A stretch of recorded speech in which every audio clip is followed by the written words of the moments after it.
Hello business owners, samahan niyo ako ngayon sa aking journey sa pag-register DIY ng BIR. Unang-una, kailangan natin ng DTI para mag-continue tayo doon sa BIR. Pero, payo ko dito, mas okay mag-register actual. Pwede rin naman online, kaso late kasi pag online, pag may problema yung business mo. Kung actual, doon na mismo makikita from shop name o doon sa nature ng business kung may problem ba.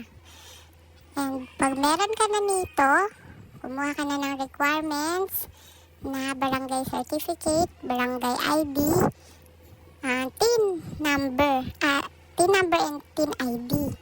Dapat meron kayo niyan. Tapos, pumunta na kayo agad sa BIR.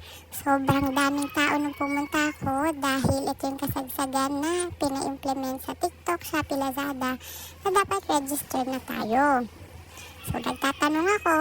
Walang masama magtanong kasi wala pa akong knowledge.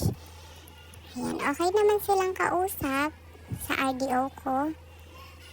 So, okay sila lahat doon. Nakakapagod, pero worth it pag nakuha mo na yung mga ledgers mo ng isang linggo na yon.